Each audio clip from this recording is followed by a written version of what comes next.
Here we go, part 2 on foam replacement in the Mahlkonig VTA-6. Today we're going to be looking at how to switch out the bag switch cover and L-shaped foam. All of this is part of the assembly plate and is not easily accessible. You've got to take the grinding disc plate off from the top. You've got to take the bag switch out from the top, and it's not for the faint of heart. So lay out some table space, lay out your cloths, and take good photos, lots of photos along the way. This tutorial will also help you, and if you have any questions, feel free to reach out to me. Be happy to guide you. It's not an easy process, but you can do it. In my last video, we removed and cleaned the burrs, but now that you know how to adjust the burrs, maybe make a few marks with some graphite. It serves as a good starting point. Or notice certain places when you take these pieces out. Lay them out, take good photos, and keep the correct screws in place. Now this piece right here is really hard to get off and gave me quite the challenge until I finally was able to pry at it a bit. I had to get some confidence up before I really pulled on it. And part of it is due to a magnetic seal. This is not just a really heavy plate that goes around, but it has a safety and locking mechanism back here. I believe you can feel that when you lift this, there's a magnetic charge to it.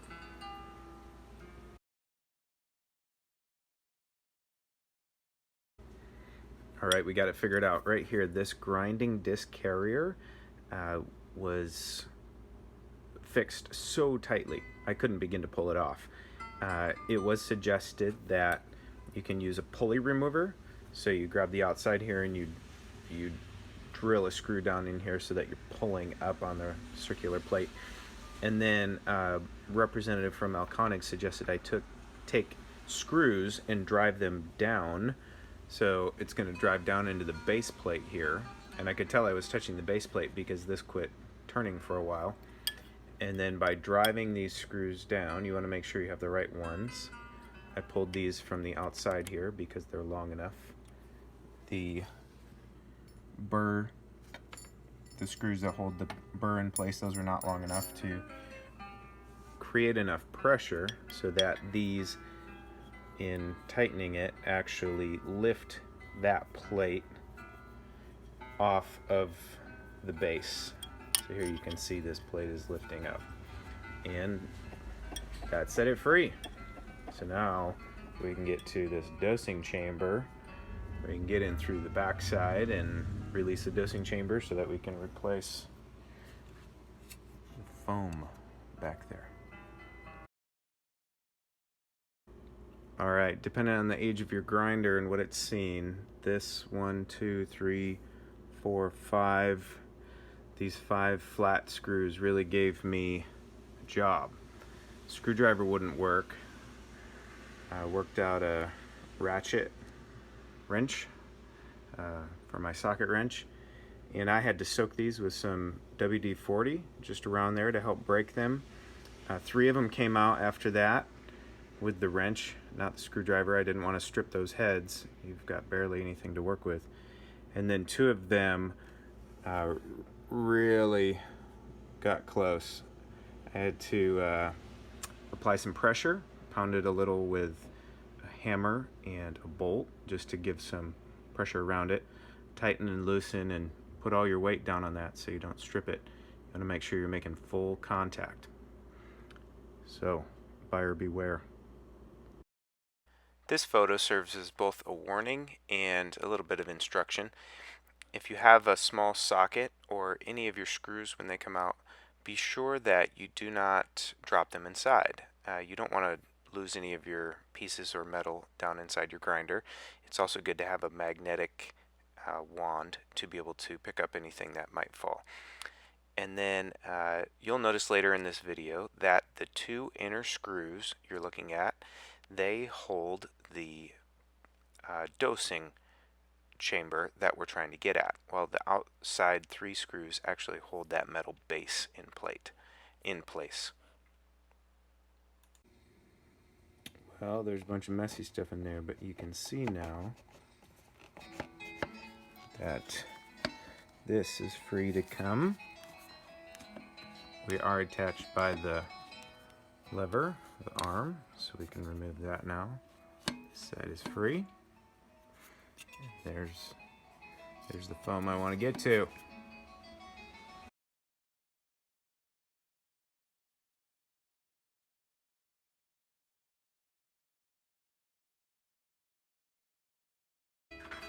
Okay, that will not come out the front. It has to go backwards and up out of the back. There's red and black wire there, which can loop around to the left or the right to give you a little space. And there we go. Perfect timing for the applause.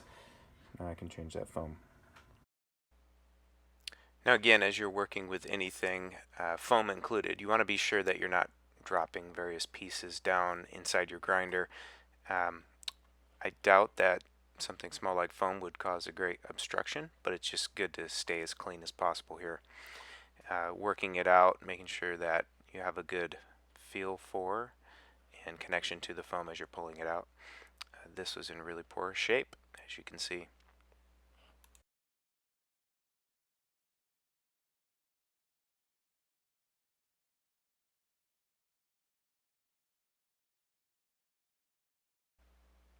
While I'm hoping there's not a part 3 to this video, it is good to get to that switch, because I did read elsewhere that the switch is one of the parts that can need replaced. Make sure, like this photo here, I took a photo to know which wire, black went right and red went left in my picture the way I held it. This assembly can also be a potential trouble area.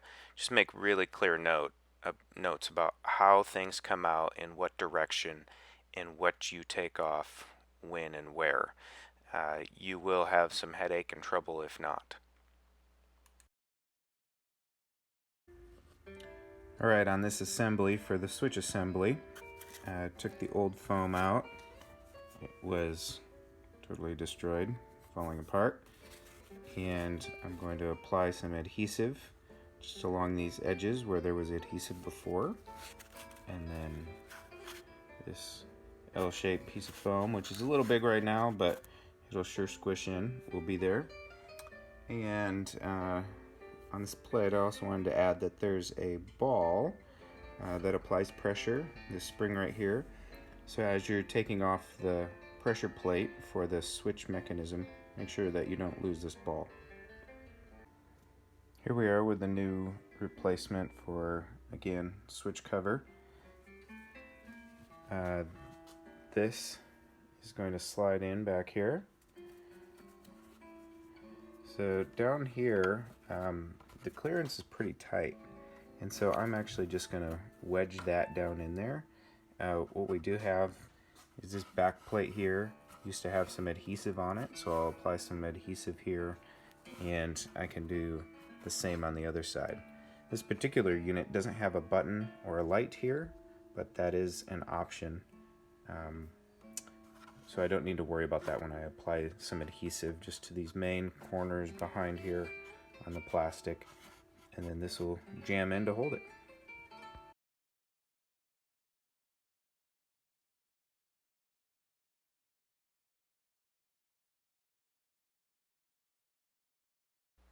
Warning, this is a spot I spent a lot of time as well. That spring and ball bearing create a lot of challenge just to get this lined up just right. So good luck.